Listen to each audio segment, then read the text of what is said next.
Welcome back to another story with Southern Cadence. Find a place to get cozy while I continue to read Chapter 2 of A Christmas Carol by Charles Dickens. Stave 2, the first of the three spirits. When Scrooge awoke, it was so dark that, looking out of bed, he could scarcely distinguish the transparent window from the opaque walls of his chamber. He was endeavoring to pierce the darkness with his ferret eyes when the chimes of a neighboring church struck the 4 quarters. So he listened for the hour.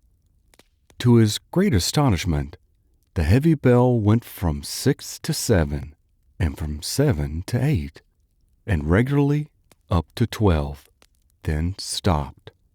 12. It was past 2 when he went to bed. The clock was wrong. An icicle must have gotten into the works. 12.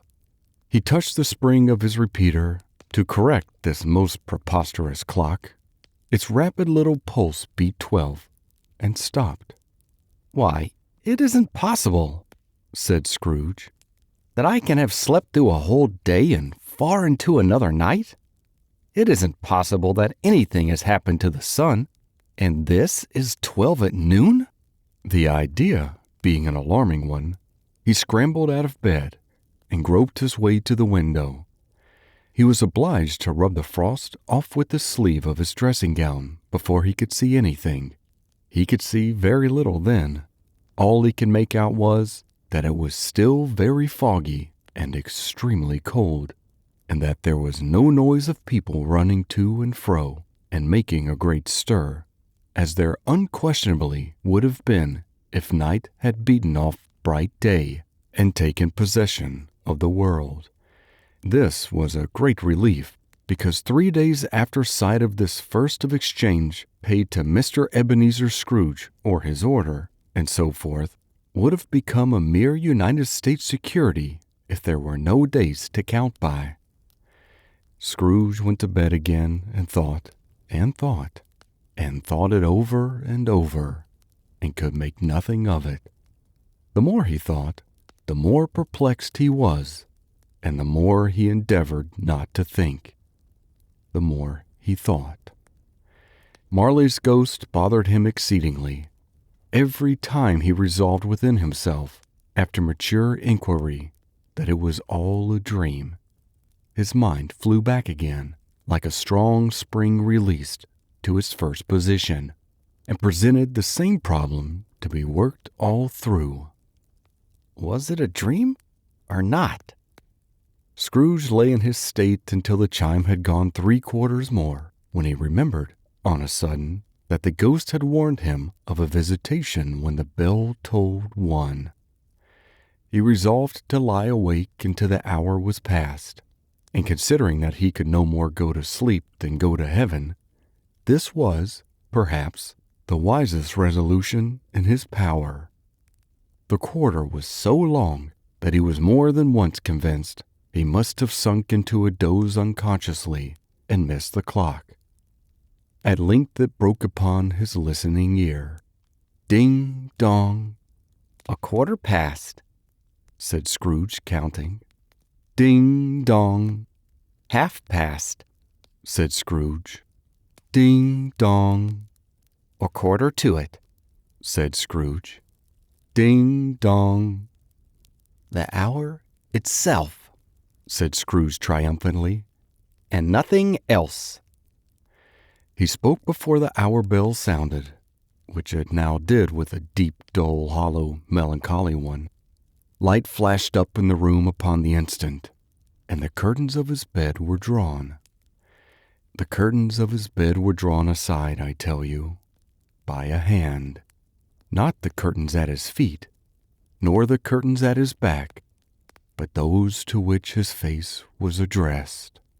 The curtains of his bed were drawn aside, and Scrooge, starting up into a half-recumbent attitude, found himself face to face with the unearthly visitor who drew them, as close to it as I am now to you, and I am standing in the spirit at your elbow. It was a strange figure, like a child, yet not so like a child as like an old man, viewed through some supernatural medium which gave him the appearance of having receded from the view and being diminished to a child's proportions. Its hair, which hung about its neck and down its back, was white, as if with age, and yet the face had not a wrinkle in it, and the tenderest bloom was on the skin. The arms were so very long and muscular, the hands the same, as if its holds were uncommon strength. Its legs and feet, most delicately formed, were like those upper members, bare. It wore a tunic of the purest white, and round its waist was bound a lustrous belt, the sheen of which was beautiful. It held a branch of fresh green holly in its hand, and, in singular contradiction of that wintry emblem, had its dress trimmed with summer flowers. But the strangest thing about it was that from the crown of its head there sprang a bright clear jet of light, by which all this was visible, and which was doubtless the occasion of its using, in its duller moments, a great extinguisher for a cap which is now held under its arm. Even this, though when Scrooge looked at it with increasing steadiness, was not its strange quality, for as its belt sparkled and glittered, now in one part and now in another, and what was light one instant at another time was dark, so the figure itself fluctuated in its distinctness, being now a thing with one arm, now with one leg, now with 20 legs, now a pair of legs without a head, now a head without a body, of which dissolving parts no outline would be visible in the dense gloom wherein they melted away. And, in the very wonder of this, it would be itself again, distinct and clear as ever. "Are you the spirit, sir, whose coming was foretold to me?" asked Scrooge. "I am." The voice was soft and gentle, singularly low, as if, instead of being so close behind him, it were at a distance. "Who and what are you?" Scrooge demanded. "I am the ghost of Christmas past." "Long past?" inquired Scrooge, observant of its dwarfish stature. "No, your past." Perhaps Scrooge could not have told anybody why, if anybody could have asked him, but he had a special desire to see the spirit in his cap, and begged him to be covered. "What?" exclaimed the ghost. "Would you so soon put out, with worldly hands, the light I give? Is it not enough that you are one of those whose passions made this cap and force me through whole trains of years to wear it low upon my brow?" Scrooge reverently disclaimed all intention to offend or any knowledge of having wilfully bonneted the spirit at any period of its life. He then made bold to inquire what business brought him there. "Your welfare," said the ghost. Scrooge expressed himself much obliged, but could not help thinking that a night of unbroken rest would have been more conducive to that end. The spirit must have heard him thinking, for it said immediately, "Your reclamation, then. Take heed." It put out its strong hand as it spoke, and clasped him gently by the arm. "Rise, and walk with me." It would have been in vain for Scrooge to plead that the weather and the hour were not adapted to pedestrian purposes, that bed was warm, and the thermometer a long way below freezing, that he was clad but lightly in his slippers, dressing gown, and nightcap, and that he had a cold upon him at that time. The grasp, though gentle as a woman's hand, was not to be resisted. He rose, but, finding that the spirit made towards the window, clasped its robe in supplication. "I am immortal," Scrooge remonstrated. "and liable to fall. "Bear not a torch of my hand there," said the Spirit, laying it upon his heart, "and you shall be upheld in more than this." As the words were spoken, they passed through the wall and stood upon an open country road, with fields on either hand. The city had entirely vanished. Not a vestige of it was to be seen. The darkness and the mist had vanished with it, for it was clear, cold, winter day, with snow upon the ground. "Good heaven!" said Scrooge, clasping his hands together as he looked about him. "I was bred in a place like this. I was a boy here." The Spirit gazed upon him mildly. Its gentle touch, though it had been light and instantaneous, appeared still present to the old man's sense of feeling. He was conscious of 1,000 odors floating in the air, each one connected with 1,000 thoughts and hopes and joys and cares long, long forgotten. "Your lip is trembling," said the ghost. "And what is that upon your cheek?" Scrooge muttered, with an unusual catching in his voice, that it was a pimple, and begged the ghost to lead him where he would. "You recollect the way?" inquired the Spirit. "Remember it?" cried Scrooge with fervor. "I could walk it blindfold." "Strange to have forgotten it for so many years," observed the ghost. "Let us go on." They walked along the road, Scrooge recognizing every gate and post and tree, until a little market town appeared in the distance, with a bridge, its church, and winding river. Some shaggy ponies were now seen trotting towards them with boys upon their backs, who called to the other boys in country gigs and carts driven by farmers. All these boys were in great spirits, and shouted to each other until the broad fields were so full of merry music that the crisp air laughed to hear it. "These are but shadows of things that have been," said the ghost.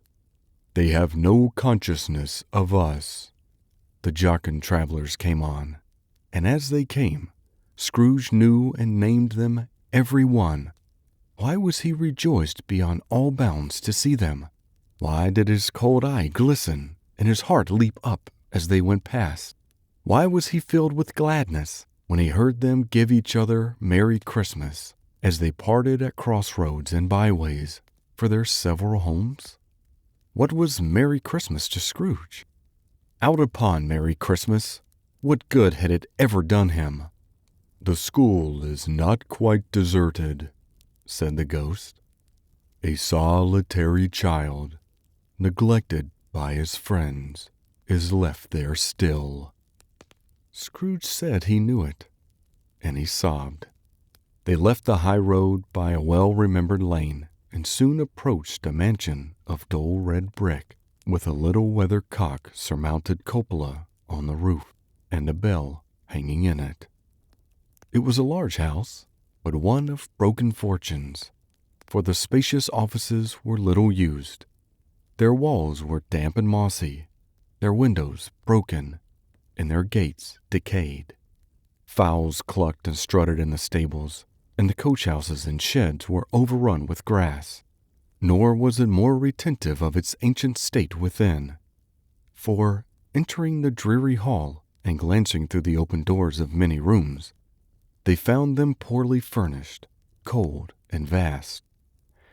There was an earthy savor in the air, a chilly bareness in the place, which associated itself somehow with too much getting up by candlelight and not too much to eat.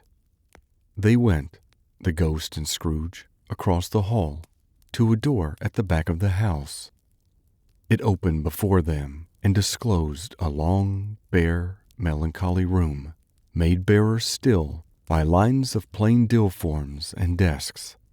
At one of these, a lonely boy was reading near a feeble fire, and Scrooge sat down upon a form and wept to see his poor forgotten self as he had used to be. Not a latent echo in the house, not a squeak and scuffle from the mice behind the paneling, not a drip from the half-thawed waterspout in the dull yard behind, Not a sigh among the leafless boughs of one despondent poplar, not the idle swinging of an empty storehouse door. No, not a clicking in the fire, but fell upon the heart of Scrooge with softening influence, and gave a freer passage to his tears. The spirit touched him on the arm and pointed to his younger self, intent upon his reading. Suddenly a man in foreign garments, wonderfully real and distinct to look at, stood outside the window with an axe stuck in his belt and leading by the bridle of an ass laden with wood.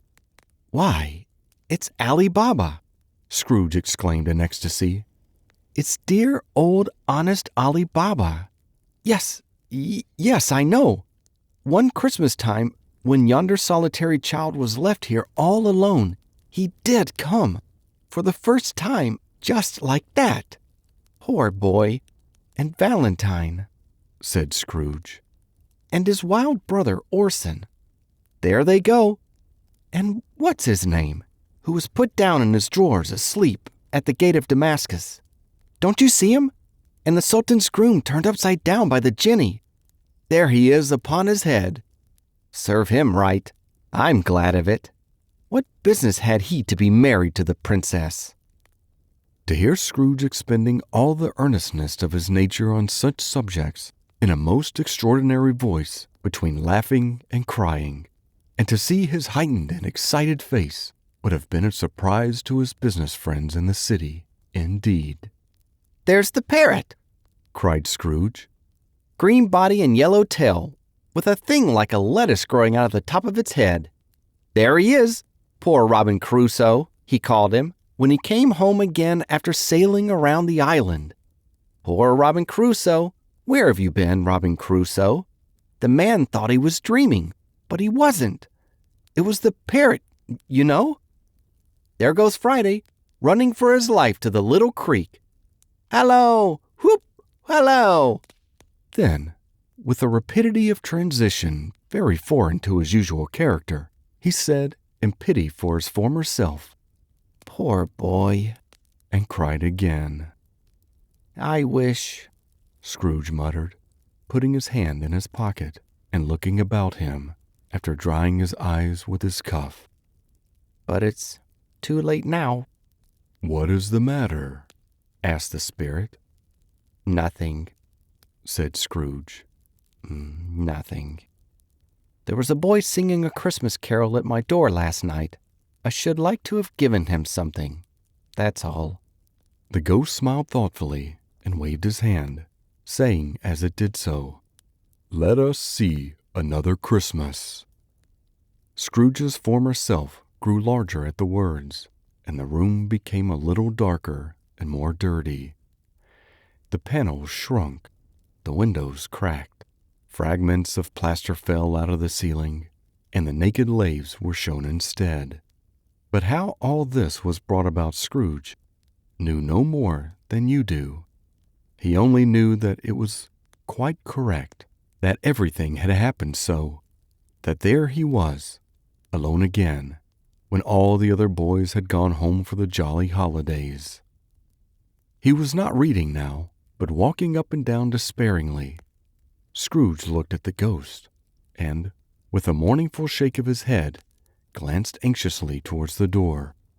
It opened, and a little girl, much younger than the boy, came darting in, and putting her arms about his neck, and often kissing him, addressing him as her dear, dear brother. "I have come to bring you home, dear brother," said the child, clapping her tiny hands and bending down to laugh. "To bring you home, home, home." "Home, little Fan?" returned the boy. "Yes," said the child, brimful of glee. "Home for good and all. Home for ever and ever. Father is so much kinder than he used to be. That home's like heaven. He spoke so gently to me one dear night when I was going to bed that I was not afraid to ask him once more if you might come home. And he said, yes, you should, and sent me in a coach to bring you. And you're to be a man," said the child, opening her eyes, "and are never to come back here. But first we're to be together all the Christmas long and have the merriest time in all the world." "You're quite a woman, little Fan," exclaimed the boy. She clapped her hands and laughed and tried to touch his head, but being too little, laughed again and stood on tiptoe to embrace him. Then she began to drag him in her childish eagerness toward the door, and he, nothing loath to go, accompanied her. A terrible voice in the hall cried, "Bring down Mr. Scrooge's box there!" And in the hall appeared the schoolmaster himself, who glared on Master Scrooge with a ferocious condescension, and threw him into a dreadful state of mind by shaking hands with him. He then conveyed him and his sister into the veriest old well of a shivering best parlor that ever was seen, where the maps upon the wall and the celestial and terrestrial globes in the windows were waxy with cold. Here he produced a decanter of curiously light wine and a block of curiously heavy cake, and administered installments of those dainties to the young people, at the same time sending out a meager servant to offer a glass of something to the postboy, who answered that he thanked the gentleman, but if it was the same tap as he had tasted before, he had rather not. Master Scrooge's trunk being by this time tied on to the top of the chaise, the children bade the schoolmaster good-bye right willingly, and getting into it, drove gaily down the garden sweep, the quick wheels dashing the hoar frost and snow from off the dark leaves of the evergreens like spray. "Always a delicate creature, whom a breath might have withered," said the ghost, "but she had a large heart." "So she had," cried Scrooge. "You're right. I will not gainsay it, Spirit. God forbid."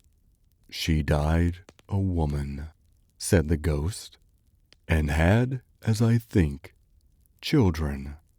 "One child," Scrooge returned. "True," said the ghost. "Your nephew." Scrooge seemed uneasy in his mind, and answered briefly, "Yes."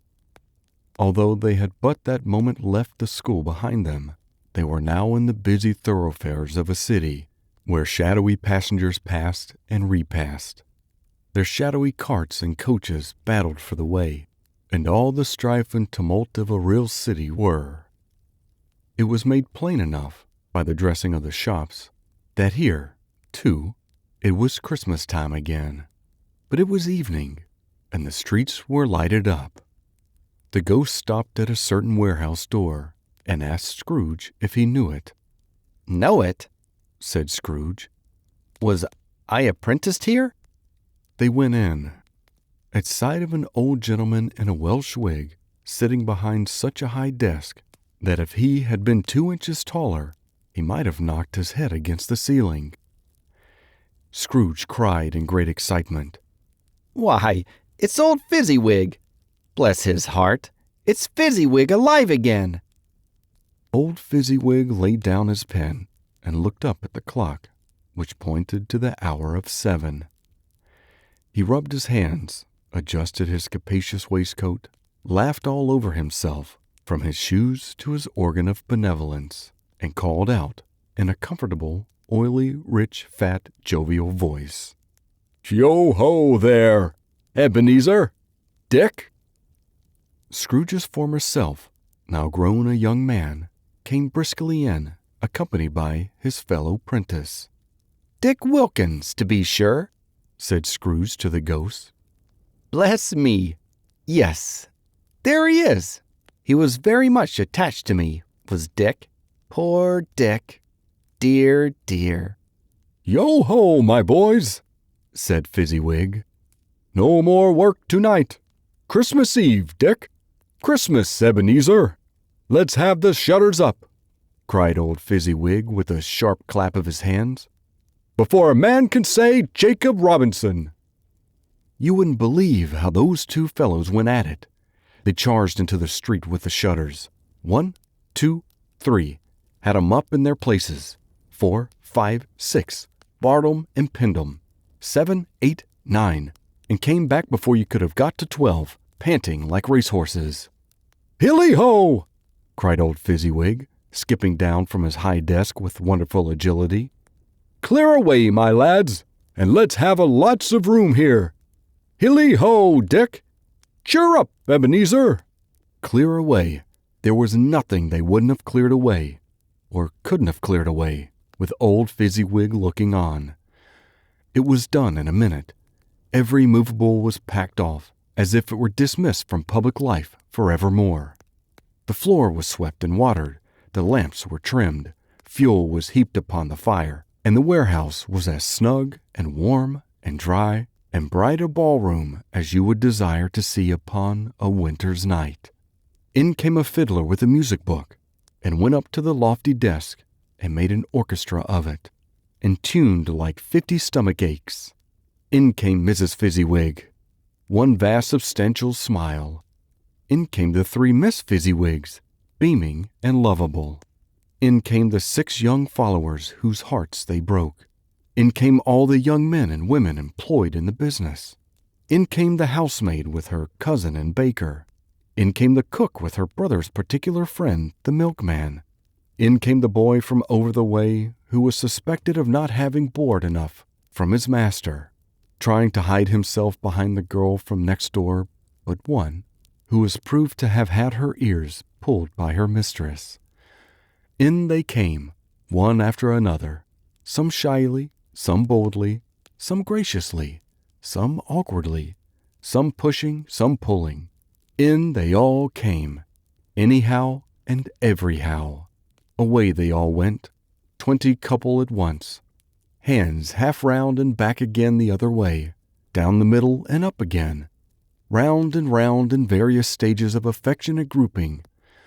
Old top couple always turning up in the wrong place, new top couple starting off again as soon as they got there, all top couples at last, and not a bottom one to help them. When this result was brought about, old Fezziwig, clapping his hands to stop the dance, cried out, "Well done!" And the fiddler plunged his hot face into a pot of porter, especially provided for that purpose, but scorning rest upon his reappearance. He instantly began again, though there were no dancers yet, as if the other fiddler had been carried home, exhausted, on a shutter, and he were a brand new man resolved to beat him out of sight or perish. There were more dances, and there were forfeits, and more dances, and there was cake, and there was negus, and there was a great piece of cold roast, and there was a great piece of cold boiled, and there were mince pies, and plenty of beer.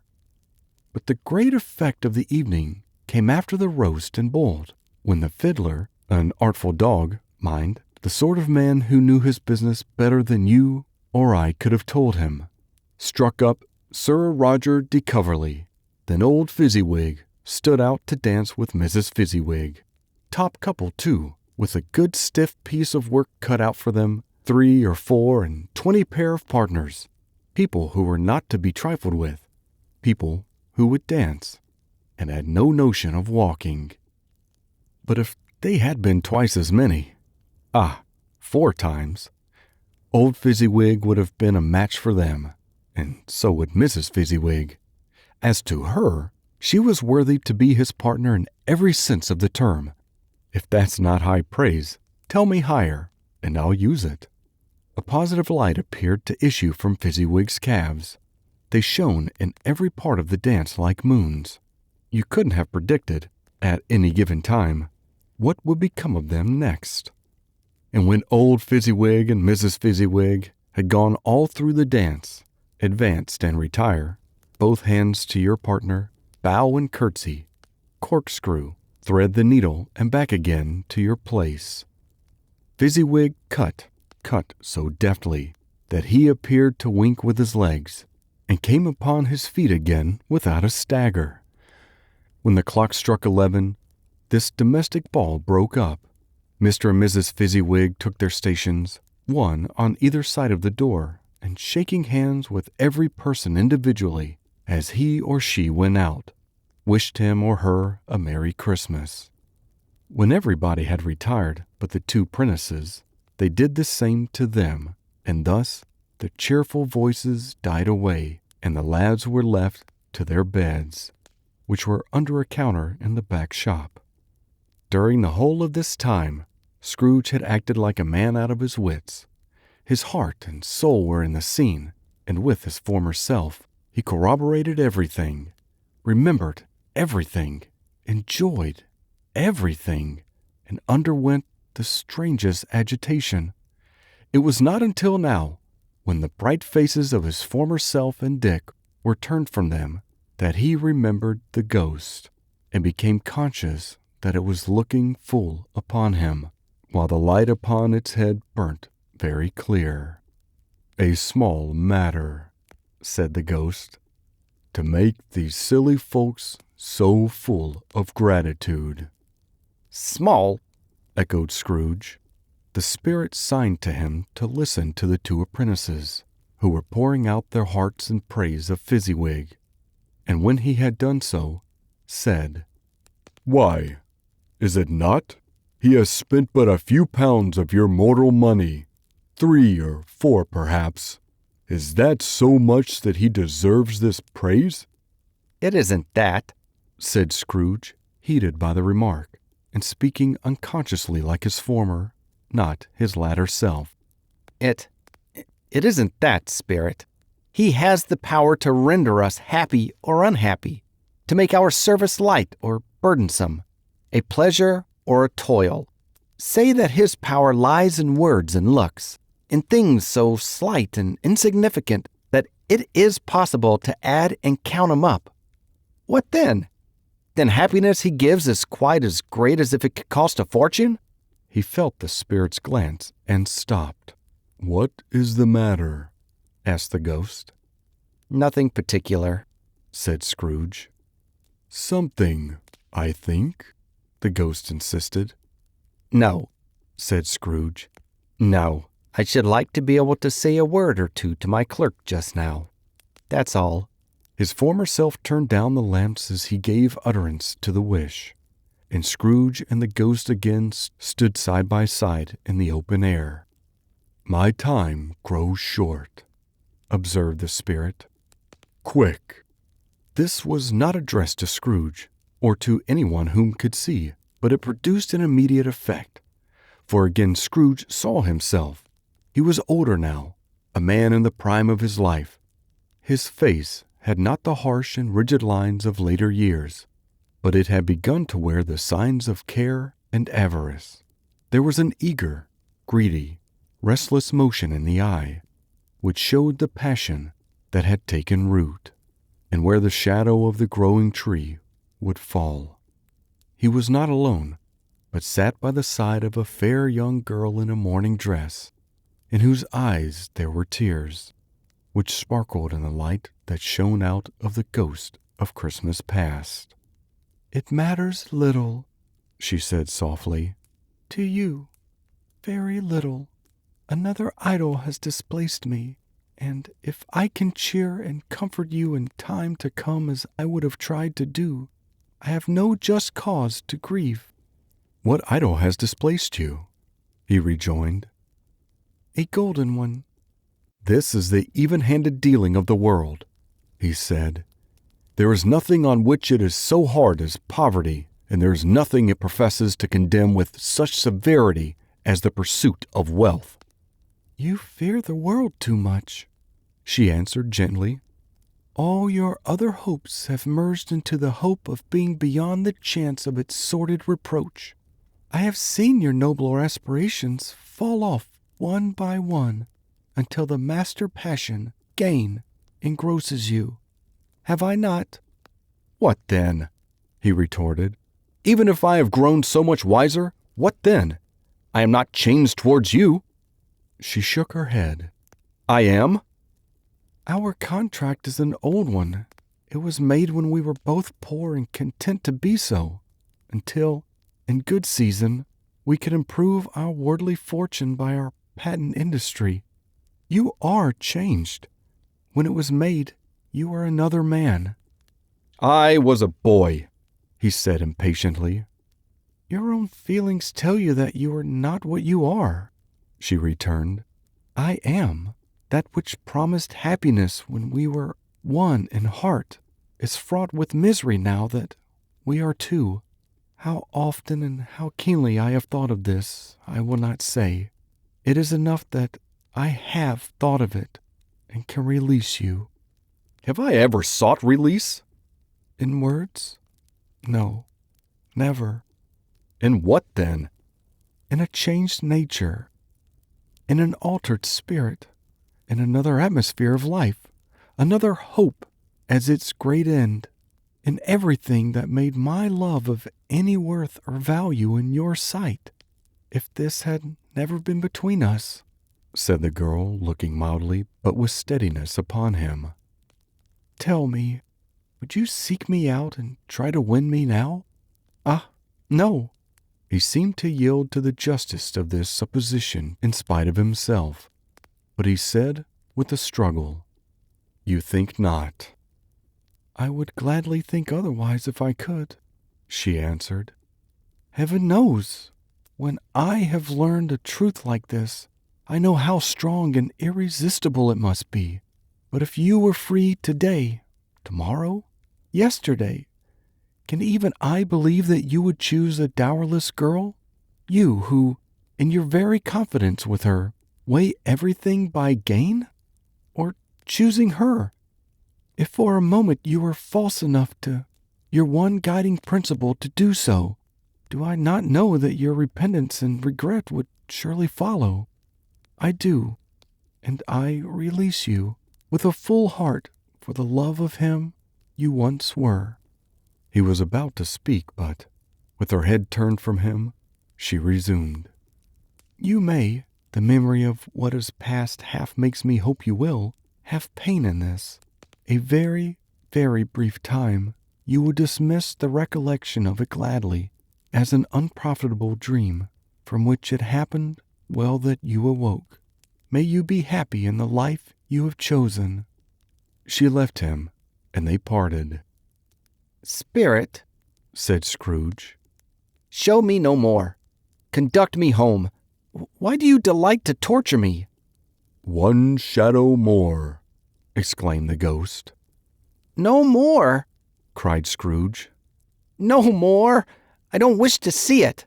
Show me no more. But the relentless ghost pinioned him in both his arms and forced him to observe what happened next. They were in another scene and place. A room, not very large or handsome, but full of comfort. Near to the winter fire sat a beautiful young girl, so like that last that Scrooge believed it was the same, until he saw her, now a comely matron, sitting opposite her daughter. The noise in the room was perfectly tumultuous, for there were more children there than Scrooge in his agitated state of mind could count. And, unlike the celebrated herd in the poem, they were not 40 children conducting themselves like one, but every child was conducting itself like 40. The consequences were uproarious beyond belief, but no one seemed to care. On the contrary, the mother and daughter laughed heartily and enjoyed it very much, and the latter, soon beginning to mingle in the sports, got pillaged by the young brigades most ruthlessly.